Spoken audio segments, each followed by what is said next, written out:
बचन महाराज साहब, बचन 45। सद्गुरु की पहचान करना जरूरी है।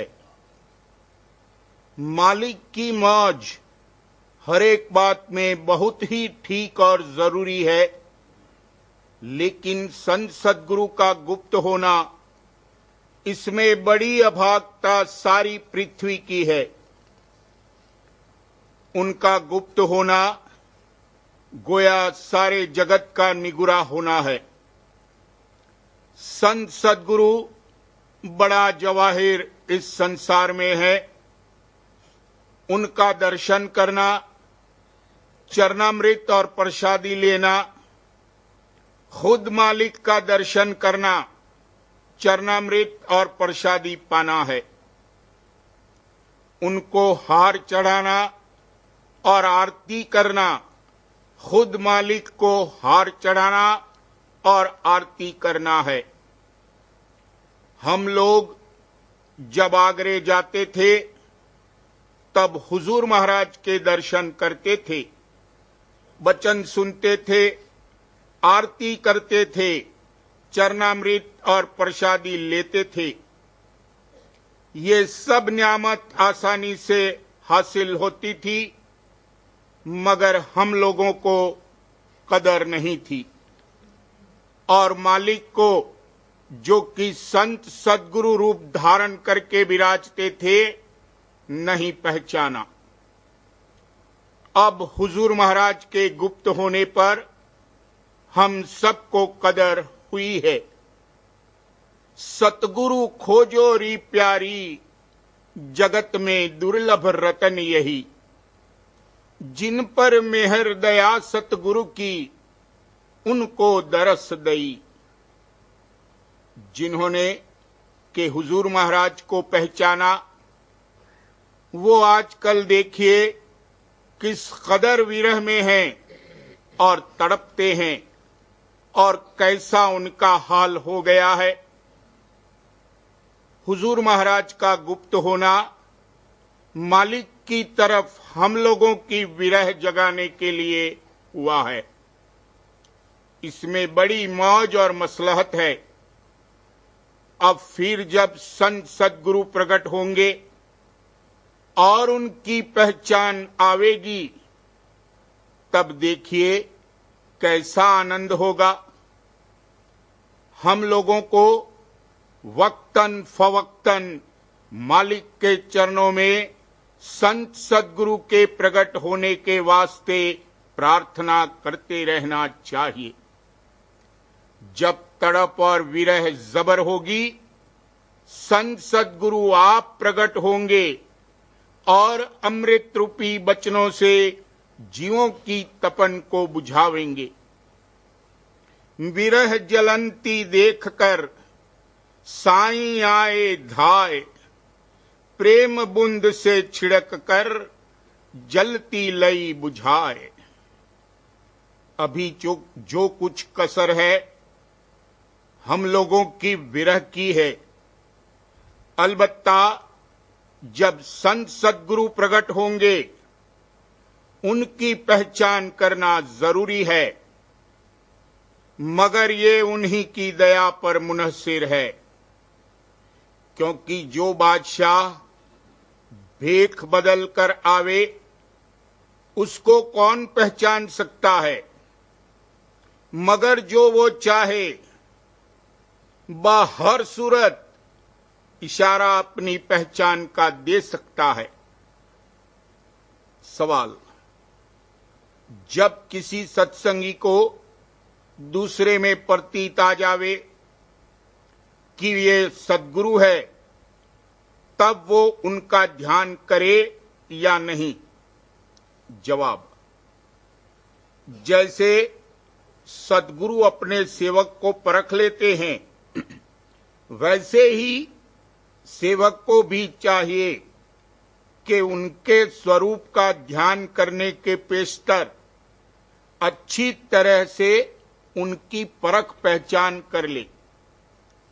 जिस तरह के मिट्टी का बर्तन पहले ठोंक बजा के लेते हैं और जब तक अंतरी और बाहरी परिचय न मिले तब तक रूप के बदलने में जल्दबाजी हरगिज न करे।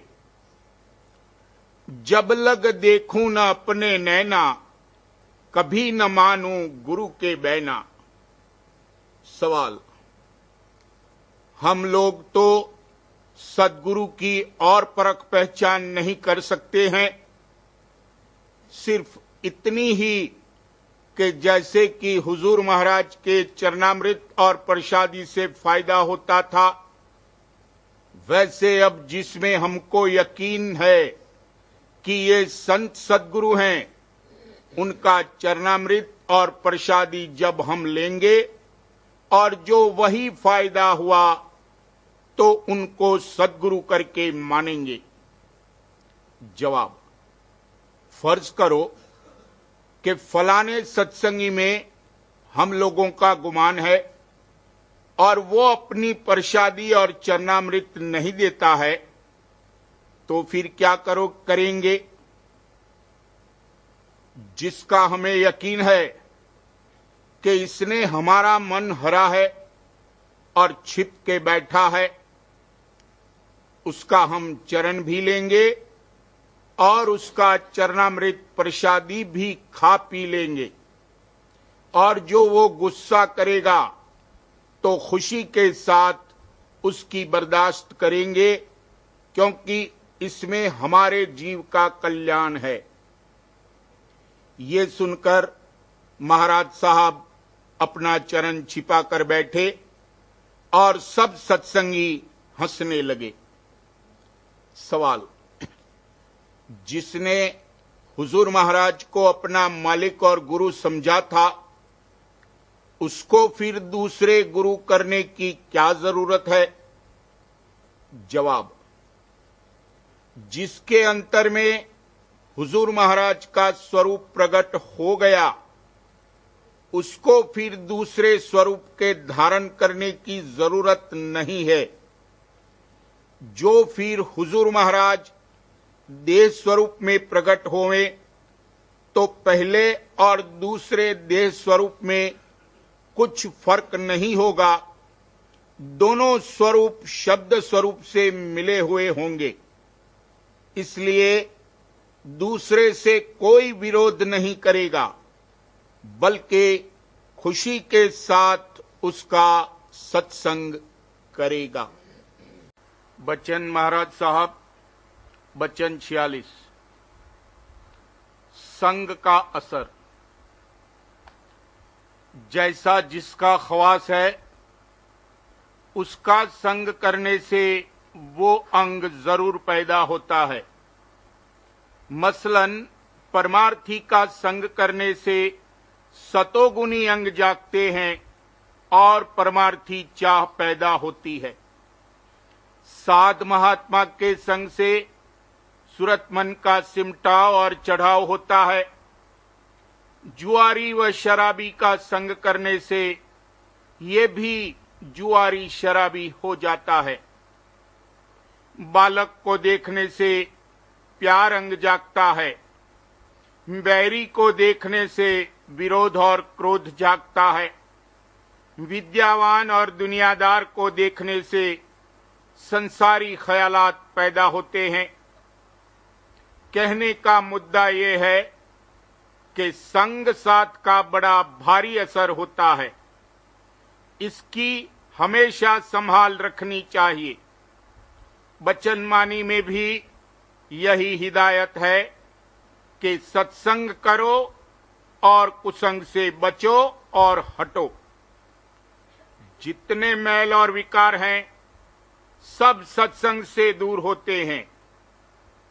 लड़का अगर शरारत भी करता है तो भी उसका प्यार मैया के हृदय में समाया रहता है।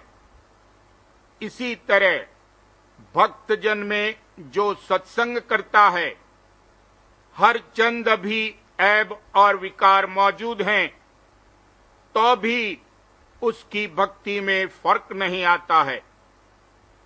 जैसे कोई बीमार है और नशा पी ले तो नशे का असर जरूर होता है। इसी तरह जिसका मन बीमार है वो अगर सत्संग करे उस पर असर जरूर होगा, मगर अभी उसको परख पहचान नहीं आवेगी, फायदा मालूम नहीं होगा, क्योंकि जिस घाट पर के अभी ये बैठा हुआ है वहां की ताकत जागी हुई है। इसलिए संसारी संग साथ और कारोबार का असर जल्द मालूम होता है और परमार्थी संग का असर जिस घाट पर होता है वहां की ताकत जागी हुई नहीं है, इसलिए परख पहचान देर में आती है। असर जरूर होता है मगर अभी काबिलियत नहीं है। जैसे कामी पुरुष को जवान स्त्री के देखने से काम अंग जागता है और जिसमें के अभी ये अंग पुख्ता नहीं हुआ है उस पर उसका असर नहीं होता है। ताकत मौजूद है मगर अभी सोई हुई है। सत्संग का असर मालूम होने के लिए काबिलियत भी दरकार है। धीरे धीरे जब पुष्ट होगा तब असर प्रकट होगा। अगर किसी के सूरत मन का सिमटाव होता है और प्रीत नहीं है तो अभी भेद है, कोई न कोई पेच है, पर्दे का खेल है। सत्संग का फल यही है कि प्रीत जागे और प्रेम उमगे और सूरत मन एकदम तन से झड़झड़ा कर शून्य दर में यानी शून्य के द्वार में पहुंच जावें।